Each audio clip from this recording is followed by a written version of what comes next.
আসসালামু আলাইকুম প্রিয় দর্শক, অন্য মঞ্চের আলোচনায় আপনাদের সকলকে আমন্ত্রণ জানাচ্ছি। ভারত বাংলাদেশের সম্পর্ক ক্রমশই খারাপ হচ্ছে। গত 14 জুন নয়াদিল্লিতে বাংলাদেশ প্রধানমন্ত্রীর তথ্য উপদেষ্টা জাহেদুর রহমানের সঙ্গে দিল্লি বিমানবন্দরে অপ্রীতিকর একটি ঘটনা ঘটে গেল। বাংলাদেশের প্রথম আলো সংবাদপত্রে এই বিষয়ে যে ঘটনা প্রবাহ প্রকাশিত হয়েছে তাতে বাংলাদেশ যে খুবই ক্ষুব্ধ সেটা বোঝা যাচ্ছে, কিন্তু ভারত যে জেনে বুঝে চাপের রাজনীতি করছে সেটা আর একটি ঘটনায় বোঝা যায়। বাংলাদেশ নেপাল থেকে ভারতের ওপর দিয়ে ভারতের গ্রিড ব্যবহার করে যে অতিরিক্ত 20 মেগাওয়াট বিদ্যুৎ নেয়ার চুক্তি করেছিল, মানে যে চুক্তির মধ্যে এটা ছিল ত্রিপাক্ষিক চুক্তি, এর মধ্যে ভারতও একটি অংশ ছিল, একটি পক্ষ ছিল, কারণ ভারতের ওপর দিয়ে এটা যাবে ভারতের গ্রিড ব্যবহার করে। কিন্তু সেই 20 মেগাওয়াট বিদ্যুৎ নেয়ার যে চুক্তিটা সেটা ভারতের আপত্তিতে বাতিল হয়েছে। গতকালের কাঠমান্ডু পোস্ট পত্রিকা এই খবর করেছে। ভারত যে বাংলাদেশের বিরুদ্ধে কড়া অবস্থান নিচ্ছে সেটা বুঝতে অসুবিধে হয় না। এই বিষয়ে আলোচনার জন্যই এই প্রতিবেদন। নমস্কার, ক্যালকাটা ডায়ালগসের পক্ষে মনোজ দাসের প্রীতি ও শুভেচ্ছা নিন। পরপর দুটি ঘটনা এবং তারও আগের কয়েকটি ঘটনা, যেমন সীমান্তে ফেন্সিং, বর্ডার কিলিং, পুশব্যাক, তারপর 8ই জুন থেকে 11ই জুন দিল্লিতে বিএসএফ বিজিবি বৈঠক, কিন্তু তার ফলাফল শূন্য, মানে নিষ্ফলা বৈঠক। ভারত কোনো দাবি বাংলাদেশের মানেনি এবং কোনো সমঝোতার চেষ্টায় বা লাইনে যায়নি। তারপর দিল্লি বিমানবন্দরে প্রধানমন্ত্রী তারেক রহমানের যে ব্যক্তি উপদেষ্টা সেই জাহেদুর রহমানের হেনস্থা, আবার সেই একই দিনেই প্রায় তার পরদিন সেই সঙ্গে নেপাল থেকে বিদ্যুৎ আমদানি বন্ধ করে দেয়া, পরপর একের পর এক ফাটল। খুব স্বাভাবিকভাবে প্রশ্ন ওঠে, ভারত কি বাংলাদেশের উপর চাপ বাড়াচ্ছে? ভারত বাংলাদেশ সম্পর্কে বর্তমান অবস্থা নিয়ে যদি একটি শব্দ ব্যবহার করতে হয়, একটি মাত্র শব্দে যদি এই সম্পর্কটিকে প্রকাশ করতে হয়, তাহলে সেই শব্দটি হবে অবিশ্বাস। দুই দেশের মধ্যে আনুষ্ঠানিকভাবে কূটনৈতিক সম্পর্ক রয়েছে, সীমান্ত বৈঠক হচ্ছে, বাণিজ্য চলছে, বিদ্যুৎ আদান প্রদান হচ্ছে, কিন্তু বাস্তবে সম্পর্কের ভেতরে জমতে শুরু করেছে তীব্র অসন্তোষ, সন্দেহ, চাপা উত্তেজনা। গত কয়েকদিনের মধ্যে দুটি ঘটনা বিশেষভাবে আলোচনায় এসেছে। প্রথম ঘটনা, বাংলাদেশের প্রধানমন্ত্রীর তথ্য বিষয়ক উপদেষ্টা ডাক্তার জাহেদুর রহমানকে দিল্লি বিমানবন্দরে 2.5 ঘন্টার উপরে আটকে রেখে তার জিজ্ঞাসাবাদ করা।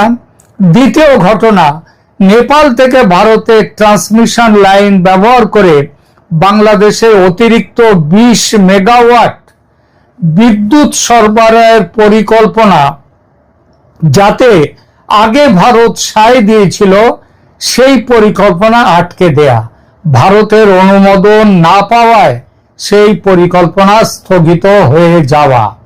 এই দুই ঘটনাকে আলাদা আলাদা ঘটনা হিসেবে দেখলে ভুল হবে, কারণ আন্তর্জাতিক রাজনীতিতে কখনো কখনো ছোট ছোট প্রশাসনিক সিদ্ধান্ত বড় রাজনৈতিক বার্তা বহন করে, যেমন এখানে করেছে বলে বিভিন্ন পক্ষ বিভিন্ন সোর্স থেকে দেশ বিদেশে আন্তর্জাতিক যারা সম্পর্কের আলোচনা করেন তারা একথা বলছেন।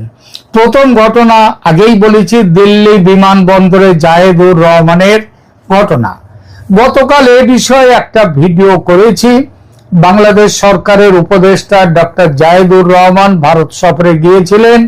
বাংলাদেশ সরকারের দাবি, সফরের বিষয়ে আগে থেকেই কূটনৈতিক নোট পাঠানো হয়েছিল, কিন্তু দিল্লি বিমানবন্দরে তার কাছে লাল পাসপোর্ট বা কূটনৈতিক পাসপোর্ট না থাকায় ভারতীয় ইমিগ্রেশন কর্তৃপক্ষ তাকে কয়েক ঘন্টা আটকে রাখে। পরে প্রবেশের অনুমতি দেয়া হলেও জাহিদুর রহমান ক্ষুব্ধ হয়ে ভারত ত্যাগ করেন এবং ঢাকা ফিরে যান। ঘটনাটির প্রতিবাদে বাংলাদেশ ভারতের উপ হাই কমিশনারকে তলব করে আনুষ্ঠানিক অসন্তোষ জানিয়েছে বলে প্রথম আলো সংবাদ দিয়েছে। ভারতীয় সংবাদ মাধ্যমের একাংশ বলছে তার নাম মানে জাহিদুর রহমানের নাম নিরাপত্তা পর্যবেক্ষণ তালিকায় ছিল এবং যাচাই বাছাইয়ের জন্য তাকে অপেক্ষা করতে বলা হয়েছিল। কারণ কি? কারণটা হচ্ছে কিছু প্রতিবেদনে বলা হয়েছে যে অতীতে ভারতের বিষয়ে তিনি শুধু যে বিতর্কিত মন্তব্যই করেছিলেন তাই নয়, তার জামাতি একটা পশ্চাৎপট আছে। অর্থাৎ তিনি তারেক বিএনপি সরকারের প্রধানমন্ত্রীর উপদেষ্টা হলেও তার একটা জামাত অতীত আছে এবং সেই অতীতের ফলে তার একটা তাকে ভারতের কথা হচ্ছে তার নাম জাহিদুর রহমানের নাম পাকিস্তানের আইএসআই এর পেরোলেও নাকি আছে। সুতরাং এই বিষয়ে তার ভারত তাকে সহজভাবে নেয়নি, তার এইভাবে আসাটা। তাহলে কি ভারত ইচ্ছাকৃতভাবে অপমান করেছে? এখানে দুটি সম্ভাবনা আছে। প্রথম সম্ভাবনা, এটি ছিল নিছক নিরাপত্তাজনিত বা আমলাতান্ত্রিক ঘটনা। তিনি তো রেড পাসপোর্ট বা কূটনৈতিক পাসপোর্ট নিয়ে আসেননি, এসেছিলেন সাধারণ পাসপোর্টে। কেন এসেছিলেন সাধারণ পাসপোর্টে সেটা নিয়েও নানা কথা চলছে। তার সঙ্গে একজন বোরখাধারী মহিলাও ছিলেন। সেই মহিলা বা কে, তার জন্য তিনি যে এসেছিলেন সাধারণ পাসপোর্টে তা নয়। জানা যাচ্ছে যে বাংলাদেশ সরকার তাকে লাল পাসপোর্ট বা কূটনৈতিক পাসপোর্ট নাকি সময় মতো দিয়ে উঠতে পারেনি। অনেক কাজ আছে তো বাংলাদেশ সরকারের, সেই জন্য দিতে পারেনি। দ্বিতীয় সম্ভাবনা, ভারত সচেতনভাবেই একটি রাজনৈতিক বার্তা দিতে চেয়েছেন। কারণ তিনি কোনো সাধারণ যাত্রী নন, তিনি ছিলেন বাংলাদেশের প্রধানমন্ত্রীর ঘনিষ্ঠ উপদেষ্টা, তার জামাত অতীত আছে, তার আইএসআই সংযোগের অভিযোগও আছে। সত্যি কিনা অন্য প্রশ্ন। তবে তার সফরের বিষয়ে আগে থেকেই নাকি বাংলাদেশ ভারতকে জানিয়েছিল, অর্থাৎ সরকারি যোগাযোগ ছিল। এমন একজন ব্যক্তিকে কয়েক ঘন্টা আটকে রাখা এবং পরে প্রবেশের অনুমতি দেয়া, এটিকে ঢাকা স্বাভাবিক ঘটনা হিসেবে নেয়নি। আন্তর্জাতিক কূটনীতিতে অনেক সময় প্রকাশ্যে কঠোর বিবৃতি না দিয়েও বিমানবন্দর, ভিসা, প্রোটোকল বা নিরাপত্তা যাচাইয়ের মাধ্যমে অসন্তোষের বার্তা দেয়া হয়। আর দ্বিতীয় ঘটনাটা কি? নেপালের বিদ্যুৎ নিয়ে ভারতের আপত্তি। এবার আসি বিদ্যুতের বিষয়ে। নেপাল ইতিমধ্যেই ভারতের গ্রিড ব্যবহার করে বাংলাদেশে 40 মেগাওয়াট বিদ্যুৎ রপ্তানি করছে। এর সঙ্গে আরো 20 মেগাওয়াট যোগ করে মোট 60 মেগাওয়াট করার বিষয়ে নীতিগত আলোচনা হয়েছিল ভারতের সঙ্গে, কিন্তু ভারতের কেন্দ্রীয় বিদ্যুৎ কর্তৃপক্ষ শেষ মুহূর্তে অনুমোদন দেয়নি। ফলে অতিরিক্ত 20 মেগাওয়াট বিদ্যুৎ আপাতত বাংলাদেশ পাচ্ছে না। এবং এই ঘটনা থেকে এই ইঙ্গিত পাওয়া যাচ্ছে যে 40 মেগাওয়াট বিদ্যুৎ যাচ্ছে ভারতের গ্রিড দিয়ে, ভারত সেটাও বন্ধ করে দিতে পারে কিনা সেই চিন্তাও চলছে। ভারতের এ ব্যাপারে আনুষ্ঠানিক ব্যাখ্যা হলো, ট্রান্সমিশন লাইনের সক্ষমতার সীমাবদ্ধতা রয়েছে। 1000 মেগাওয়াট ক্ষমতার ভারত বাংলাদেশ করিডোরে অতিরিক্ত বিদ্যুৎ পরিবহনের জায়গা নেই, কারণ এখান দিয়ে এই লাইন দিয়ে আবার ভারতের 6টি যে 7টি 7 সিস্টার সিকিম, সেখানে বিদ্যুৎ যায়। এটা একটা প্রযুক্তিগত ব্যাখ্যা, কিন্তু প্রশ্নটি হচ্ছে যে বিষয়টি কি সত্যি প্রযুক্তিগত পুরোপুরি? বাংলাদেশের অনেক পর্যবেক্ষক মনে করছেন সময়টা অত্যন্ত তাৎপর্যপূর্ণ। যখন দু দেশের মধ্যে সীমান্ত, তারপরে pushback, border fencing, Sheikh Hasina, কূটনৈতিক সম্পর্ক সবকিছু নিয়ে টানাপোড়েন চলছে, তখন এমন সিদ্ধান্তকে শুধুমাত্র প্রযুক্তিগত সিদ্ধান্ত বলে বিশ্বাস করা কঠিন। এটা বলছেন বাংলাদেশের পর্যবেক্ষকরা। যদিও এর পক্ষে সরাসরি কোনো প্রমাণ নেই, তবু রাজনৈতিক কারণ যে একটা উঠবে সেটা স্বাভাবিক। মাত্র 3 মাস আগে 17 বছর পর তারেক রহমানের বাংলাদেশে ফিরে আসা, বেগম জিয়ার জানাজায় পররাষ্ট্রমন্ত্রী জয়শঙ্করের উপস্থিতি, তারেককে মোদির ব্যক্তিগত আমন্ত্রণ, তারেকের শপথ গ্রহণ অনুষ্ঠানে ভারতের লোকসভার স্পিকার ওম বিড়লার উপস্থিতি, এই সব কিছুর মাত্র 3 মাসের মধ্যে সম্পর্ক এমন জায়গায় পৌঁছে যাওয়াটা কিন্তু অবিশ্বাস্য। তাহলে বোঝাই যাচ্ছে ভারতের একটা উষ্মা হয়েছে। কিন্তু এই উষ্মার কারণ কি? এটাই সবচেয়ে গুরুত্বপূর্ণ প্রশ্ন। ভারত কেন অসন্তুষ্ট? কেন দিল্লি বারবার কঠোর সংকেত পাঠাচ্ছে? প্রথম কারণ শেখ হাসিনা প্রসঙ্গ। এই ব্যাপারে তারেক রহমান সরকার, মোহাম্মদ ইউনূস সরকার, জামাত, বিএনপি, এনসিপি সবার অবস্থান এক। শেখ হাসিনাকে ফাঁসি কাঠে চড়ানো কিংবা আজীবন জেলের কুঠুরিতে রেখে বন্দি করে রাখা। বর্তমান বাংলাদেশ সরকার বারবার শেখ হাসিনাকে দেশে ফেরত চেয়েছে এবং চাইছে, কিন্তু ভারত এখনো তাকে প্রত্যর্পণ করেনি এবং করবেও না। কারণ দিল্লি মনে করে হাসিনা দীর্ঘদিন ভারতের সবচেয়ে ঘনিষ্ঠ আঞ্চলিক মিত্র ছিলেন, তাকে ঘাতকের হাতে তুলে দেবে না ভারত। তার পতনের পর যে নতুন রাজনৈতিক বাস্তবতা তৈরি হয়েছে তা নিয়ে ভারত পুরোপুরি স্বস্তিতে নেই। ভারত বারবার চেয়েছে ইনক্লুসিভ ইলেকশন, হাসিনাকে নিয়ে, আওয়ামী লীগকে নিয়ে নির্বাচন হোক। ভারতের কথা শোনেনি তারেক রহমানের বাংলাদেশ।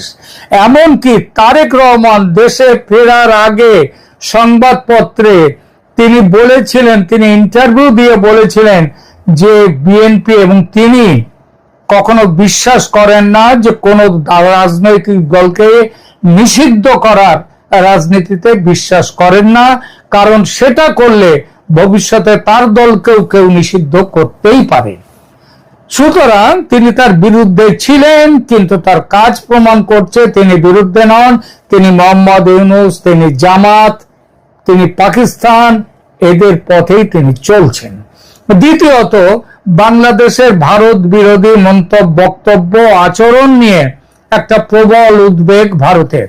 ভারতের নীতি নির্ধারকদের একটি অংশের দৃঢ় ধারণা বাংলাদেশের বর্তমান ক্ষমতা কাঠামোর কিছু ব্যক্তি ও গোষ্ঠীর বক্তব্যে ভারত বিরোধী সুর ক্রমশই বাড়ছে।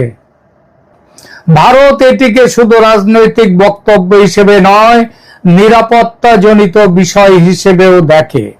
দিল্লি সম্ভবত বোঝাতে চাইছে ভারতকে প্রকাশ্যে আক্রমণ করা, আবার একই সঙ্গে ভারতের কাছ থেকে বিশেষ সুবিধাও আশা করা, এই দুটো একসাথে করা যাবে না। যে কোনো একটি দিক বেছে নাও। তৃতীয়ত, সীমান্ত বিতর্ক, অনুপ্রবেশ, ফেন্সিং, পুশব্যাক। বাংলাদেশ অভিযোগ করছে ভারত অনিয়মিতভাবে কিছু মানুষকে সীমান্ত পার করে বাংলাদেশে ঠেলে দেওয়ার চেষ্টা করছে, নিয়ম না মেনে কাঁটাতারের বেড়া দিচ্ছে, বর্ডার কিলিং করছে। বাংলাদেশ এই বিষয়ে প্রকাশ্যে প্রতিবাদ জানিয়েছে, ভারত পাত্তা দেয়নি সেসব অভিযোগে। সাম্প্রতিক বিএসএফ বিজিবি আলোচনাতেও বিষয়টি উত্থাপিত হয়েছে। 4 দিন ধরে আলোচনা চলেছে, তার ফলাফল শূন্য। ভারত নিজের অবস্থানে অনড় এবং বাংলাদেশও তারা মেনে নিতে চায়নি। ফলে সীমান্ত প্রশ্ন নতুন উত্তেজনার কেন্দ্র হয়ে উঠেছে। চতুর্থত, চীন ফ্যাক্টর ভারতের সবচেয়ে বড় উদ্বেগ সম্ভবত এটি। দিল্লির কৌশলগত মহলের একটি বড় অংশ মনে করে বাংলাদেশ যদি ক্রমশ চীনের দিকে ঝুঁকে যায় এবং যেটা যাচ্ছে, তাহলে ভারতের পূর্বাঞ্চলীয় নিরাপত্তা কাঠামো ব্যাপকভাবে ক্ষতিগ্রস্ত হতে পারে। লালমনিরহাট বিমানবন্দর আধুনিকীকরণ, তিস্তা বাঁধ প্রকল্প, মংলা পোর্ট, ড্রোন নির্মাণ কারখানা চুক্তি ওই লালমনিরহাটের কাছে সহজভাবে নিতে পারে না ভারত, এবং সেটা নিচ্ছেও না। বাংলাদেশ যদিও বলছে তারা ভারসাম্যপূর্ণ পররাষ্ট্রনীতি অনুসরণ করছে, কিন্তু ভারতের সন্দেহ যে অমূলক নয় সেটা আরো স্পষ্ট করে বলার দরকার পড়ে না। পঞ্চমত, পাকিস্তান প্রসঙ্গ। ভারতের দৃষ্টিতে বাংলাদেশের সঙ্গে পাকিস্তানের সম্পর্ক স্বাভাবিক হওয়া এক বিষয়, কিন্তু যদি সেই সম্পর্ক কৌশলগত ঘনিষ্ঠতায় রূপ নেয় তাহলে দিল্লির উদ্বেগ বাড়াটা স্বাভাবিক। বিশেষত নিরাপত্তা ও গোয়েন্দা সহযোগিতার ক্ষেত্রে বাংলাদেশ ও পাকিস্তান যেভাবে ক্রমশই ঘনিষ্ঠ থেকে ঘনিষ্ঠতর হচ্ছে, সেটা ভারতের কাছে স্বাভাবিক কূটনৈতিক সম্পর্কের অতিরিক্ত কিছু বোঝায়। ভারত অতএব পাল্টা বার্তা দেয়া শুরু করেছে। কি বার্তা দিচ্ছে ভারত, কি বার্তা দিতে চাইছে? আমার বিশ্লেষণে দিল্লি তিনটি বার্তা দিতে চাইছে। প্রথমত, দক্ষিণ এশিয়ায় ভারতের ভূ রাজনৈতিক গুরুত্ব অমান্য করে যদি বাংলাদেশ, ভারত সেটা সহজভাবে নেবে না, প্রতিক্রিয়া হবেই। দ্বিতীয়ত, বাংলাদেশের জন্য ভারতের ভৌগোলিক গুরুত্ব অপরিসীম।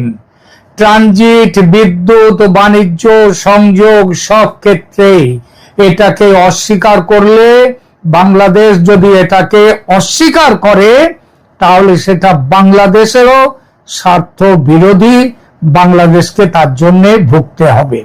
তৃতীয়ত, ভারত দেখাতে চাইছে যে তার হাতে এখনো বহু ধরনের কূটনৈতিক ও অর্থনৈতিক বাঁধন বা লিভার সেটা রয়েছে।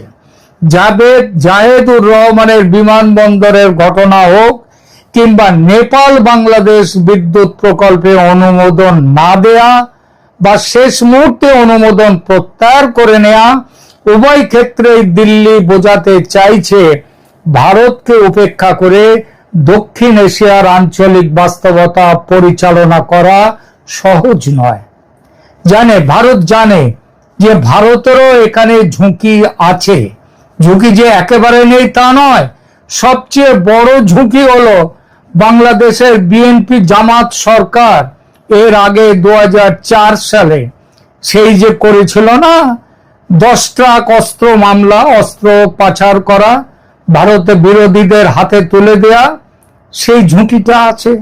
অতিরিক্ত চাপ যদি ভারত প্রয়োগ করে, বাংলাদেশের জনমতের একটি অংশ তারাও আরো বেশি ভারত বিরোধী হয়ে উঠতে পারে। অর্থাৎ বাংলাদেশের বর্তমান সরকার যেমন ভারত বিরোধীদেরকে তাদেরকে তোল্লাই দিতে পারে, তাদের হাতে অস্ত্র পৌঁছে দিয়ে তারা ভারতের একটা গোলমাল সৃষ্টি করতে পারে, তেমনি সেখানকার জনগণ ক্রমশ ভারত বিরোধী হয়ে উঠতে পারে। অবশ্য তাদের ভারত বিরোধিতা মানে বাংলাদেশি জনতার ভারত বিরোধিতা যে কোনো কালে ছিল না এমন নয়, ছিল, যথেষ্টই ছিল এবং এখনো যথেষ্টই আছে। আসলে কি জানেন, বড় এবং ধনী প্রতিবেশী সবসময় গরিব প্রতিবেশীর ঈর্ষার কারণ হয়। তা সে ধনী প্রতিবেশী যতই সেই গরিব প্রতিবেশীকে আপন করে নেওয়ার চেষ্টা করুক না কেন, সেটাই হয়েছে বাংলাদেশের বাংলাদেশিদের। তার সঙ্গে আরো একটা বড় কারণ হচ্ছে বাংলাদেশ হচ্ছে মুসলিম রাষ্ট্র আর ভারত হচ্ছে হিন্দু রাষ্ট্র নয়, কিন্তু হিন্দু প্রধান রাষ্ট্র। সুতরাং বাংলাদেশের একটা সাধারণ রাগ বা ক্রোধ বাংলাদেশিদের রয়েছে ভারতের হিন্দু সরকারের ওপর। বাংলাদেশের মানুষের কিছু না করেও যখন তারা ভারত বিরোধী, তখন হয়তো ভারত ভেবে নিয়েছে, সিদ্ধান্ত নিয়েছে এবার তাহলে একটু অন্য পথ নেওয়া যাক। চীন, তুরস্ক, উপসাগরীয় দেশ বা অন্য আঞ্চলিক শক্তির সঙ্গে সম্পর্ক আরো গভীর করার চেষ্টা করতে পারে বাংলাদেশ, তাই না? সেটা তো করছেই, আরো করবে, করুক। লড়াইতে নামলে তো এইসবগুলো আসেই, এসব সমস্যা। সুতরাং যে পথে চলছে সব ঘটনা, তাতে সরাসরি লড়াই বা যুদ্ধ এই মুহূর্তে হয়তো দেখা যাচ্ছে না, তবে তার সম্ভাবনা কিন্তু একেবারে ফেলে দেয়া যায় না। আলোচনা শেষ করি। দিল্লি বিমানবন্দরে জাহেদুর রহমানকে আটকে রাখা এবং নেপাল থেকে অতিরিক্ত 20 মেগাওয়াট বিদ্যুৎ রপ্তানির অনুমোদন স্থগিত করে দেয়া, এই দুটি ঘটনাকে অনেকেই ভারতের চাপের রাজনীতি হিসেবে দেখছেন। যারা ভাবছেন এমনটা হতে পারে ছোটখাটো ইস্যু, কিছু তেমন কিছু ধরার নেই এখানে, তারা দয়া করে মনে রাখবেন আন্তর্জাতিক সম্পর্কের বাস্তবতা হলো ঘটনার চেয়েও গুরুত্বপূর্ণ হয়ে ওঠে তার রাজনৈতিক বার্তা। আর সেই দৃষ্টিকোণ থেকে দেখলে গত কয়েকদিনের ঘটনাগুলো স্পষ্ট ইঙ্গিত দিচ্ছে যে ভারত বাংলাদেশ সম্পর্ক এখন খুব একটা ভালো নেই। এক সংবেদনশীল সন্ধিক্ষণে দাঁড়িয়ে আছে এই সম্পর্ক। প্রশ্ন হচ্ছে, দুই দেশের উচ্চতর কর্তৃপক্ষ তারা কি সংলাপের মাধ্যমে এই অবিশ্বাস দূর করবে, নাকি দক্ষিণ এশিয়ার সবচেয়ে গুরুত্বপূর্ণ দ্বিপাক্ষিক সম্পর্কগুলোর একটি আরো গভীর সংকটের দিকে এগোবে?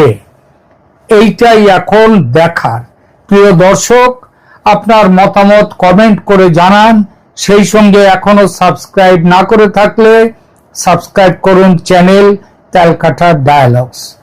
মনোজ দাসের পাশে থাকুন, সঙ্গে থাকুন। ধন্যবাদ।